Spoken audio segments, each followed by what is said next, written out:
जय महादेव, जय भोलेनाथ। नमस्कार, मैं साधना पांडे मार्गदर्शन पे आपका स्वागत करती हूँ।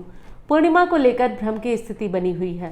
पूर्णिमा का व्रत किस दिन करें, होली किस दिन खेलें और उदया तिथि वाली पूर्णिमा किस दिन मनाई जाएगी, 13 या 14 किस दिन हम सत्यनारायण की कथा कराएं, सारी विशेष बातें, पूर्णिमा से जुड़े हुए नियम, सभी विशेष बातें आज के वीडियो में। जो नया व्रत करना चाहते हैं उन्हें इस व्रत को करना चाहिए या नहीं, क्योंकि होलाष्टक के दौरान नया व्रत प्रारंभ करना चाहिए या नहीं, तो सारी विशेष बातें आज की वीडियो में।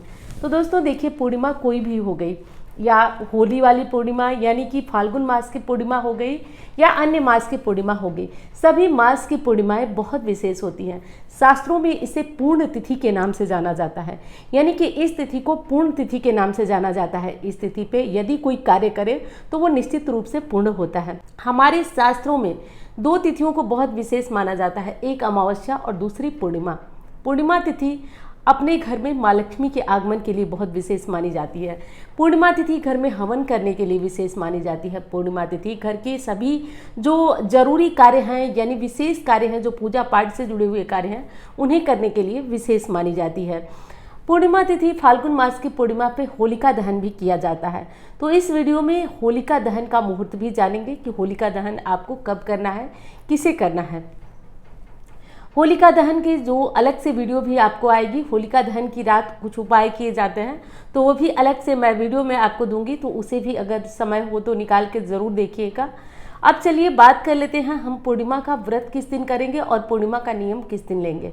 तो देखिए दोस्तों, पूर्णिमा 2 दिनों में पड़ती है। एक तो पड़ती है कि एक पहले जो व्रत वाली पूर्णिमा होती है और दूसरी उदया तिथि। अब दोनों में दुविधा ये होती है कि किस तिथि को हम माने कि हमारी पूर्णिमा तिथि है और किस तिथि को हम माने कि व्रत वाली है। तो देखिए, जिस दिन संध्या काल में यानी चंद्रोदय काल में जिस दिन पूर्णिमा की तिथि व्याप्त होती है, उस तिथि को व्रत की पूर्णिमा कही जाती है।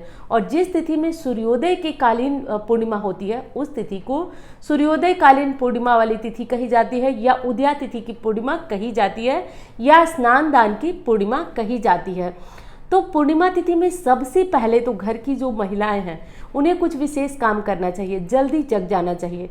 जल्दी जग करके बहुत घर की साफ सफाई जितनी हो सके उतनी कर लें।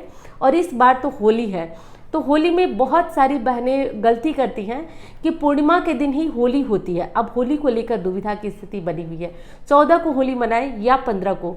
तो देखिए, वैसे तो होली 14 को होनी चाहिए, लेकिन कुछ स्थानों पे 15 तारीख को भी होली मनाई जाएगी।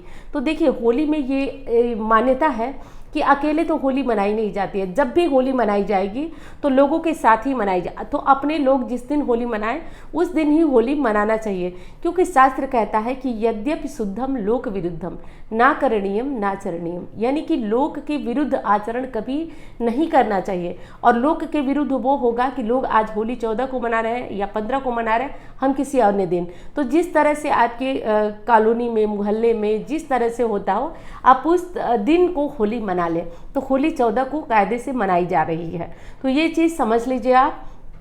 अब बात आती है कि उस दिन होली है, तो बहुत बहनें, बहुत बेटियां एक गलती करती हैं कि पूर्णिमा तिथि को नहाती नहीं है, सोचती हैं कि होली वाली खेल के और तब जाकर इकट्ठे नहाएंगे। तो देखिए, आज पूर्णिमा है, भूलिए नहीं, हर चीज़ में एक नियम होता है, तो उस नियम का पालन करना ज़रूरी होता है। तो आज सुबह उठिए और जैसे आप नहाते हैं, पानी में गंगा जल डालिए, क्योंकि भूलिए मत, पूर्णिमा तिथि है। पानी में गंगा जल डालिए और नहा लीजिए। नहा करके और सबसे पहले काम करिए कि अपने घर के दरवाजे पर स्वास्तिक बनाइए और थोड़ा अबीर, गुलाल या रंग, जो भी आप खेलते हैं, रंग खेलते हैं, अबीर खेलते हैं, गुलाल खेलते हैं, जो खेलते हैं, छोटी छोटी कटोरियों में रखिए और पूजा करने जाइए अपने घर के मंदिर में। और अपने भगवान लोग के साथ पहले थोड़ा थोड़ा फोटो पे, मूर्ति पे उनके रंग, गुलाल, अबीर लगाकर तब अपनी होली की शुरुआत करिए। तो ये पहला काम है जिसे हर परिवार में, हर घर में कर लेना चाहिए। और देखिए, लोग कहें भले ही कि सारी बागडोर पुरुषों के हाथ में है, लेकिन मेरी बात मानिए, बरकत महिलाओं के हाथ में होती है। बरकत, घर की संस्कृति, सभ्यता, नियम जो होता है वो महिलाओं के हाथ में होती है। इसलिए आप लोग ध्यान से इस काम को करिए। तो रंग आज भगवान के साथ ज़रूर खेलिए।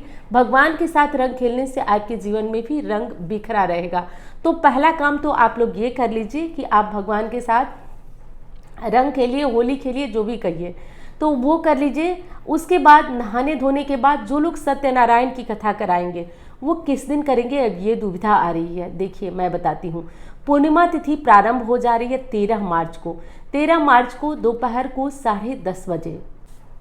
तो पूर्णिमा तिथि खत्म हो जा रही है, शुरू हो जा रही है 13 मार्च को दोपहर को, यानी कि सुबह 10:35 पर, और तिथि समाप्त हो रही है 14 तारीख को। 14 तारीख को सुबह दोपहर को 12:23 पर। अब जैसा कि आप जानते हैं व्रत वाली पूर्णिमा तो हमारी 13 मार्च को रहेगी। जो लोग सत्यनारायण का व्रत करेंगे वो 13 मार्च को करेंगे, और जो लोग उदया तिथि की पूर्णिमा को मानते हैं, स्नान दान वाली पूर्णिमा को मानते हैं, वो 14 तारीख को मानेंगे। अब बारी आती है कि 14 तारीख को तो हम मानेंगे पूर्णिमा, लेकिन जो कथा करवाएंगे, अब मान लीजिए होली है तो जो लोग परमानेंट कथा करते या कराते हैं वो कैसे करेंगे। तो देखिए कहा जाता है ना कि अब त्यौहार के दिन ना तो पंडित जी आ पाएंगे ना हम लोग रेडी हो पाएंगे क्योंकि त्यौहार है। तो जो लोग सत्यनारायण की कथा करते हैं या कराते हैं वो 13 तारीख को ही कर लें। 13 तारीख को 10:30 के पहले भी कर सकते हैं, 10:30 के बाद भी कर सकते हैं।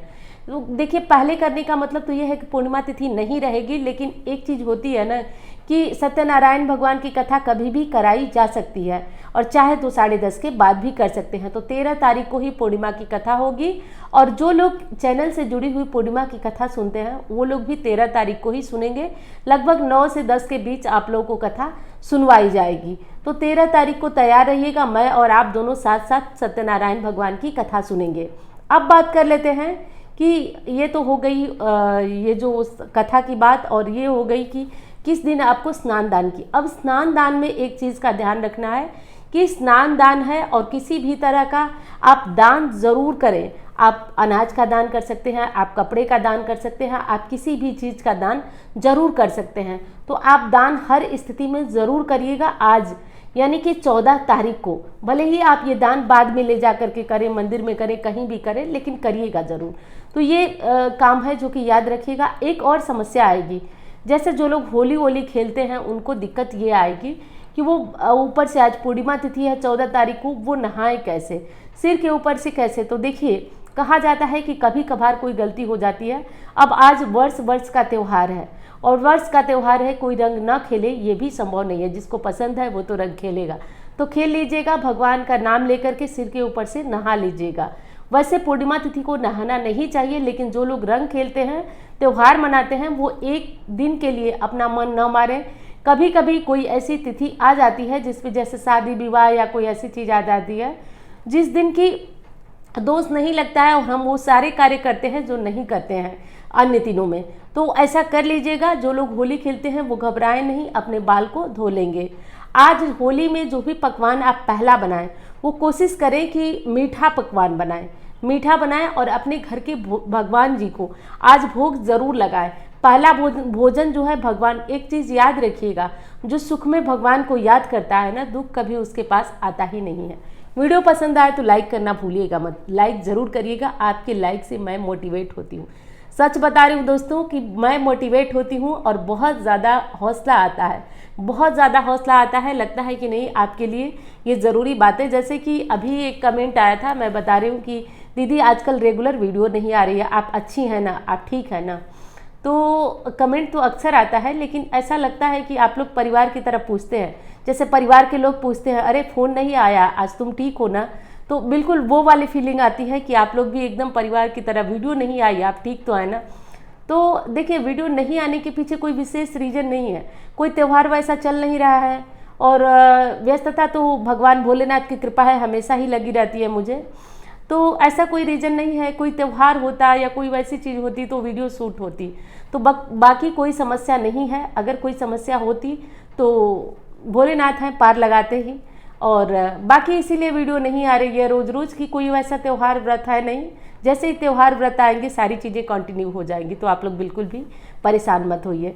तो पूर्णिमा से जुड़ी हुई ये जानकारी मैं उम्मीद करती हूँ आपको। अच्छा एक चीज़ तो मैं बताना भूल गई आपको, बताना ये भूल गई कि होलिका दहन वाली वीडियो आप लोग भूलिएगा मत। होलिका दहन आपको ज़रूर उस दिन उस रात्रि कुछ अमोघ उपाय करना है। और मैं एक बात कहती हूँ कि आप लोग मार्गदर्शन परिवार के हिस्सा है ना, एक एक चीज़ को जकड़ लीजिए, पकड़ लीजिए, एक एक चीज़ को समझिए जो चीज़ मैं बता रही हूँ, और हर एक चीज़ को करिए, फ़ायदा क्यों नहीं होगा। तो होलिका दहन की वीडियो मैं जस्ट अभी शूट करने जा रही हूँ, आप लोग उस वीडियो को भी देखना मत भूलिएगा। चलिए मैं मिलती हूँ अन्य वीडियो में। धन्यवाद।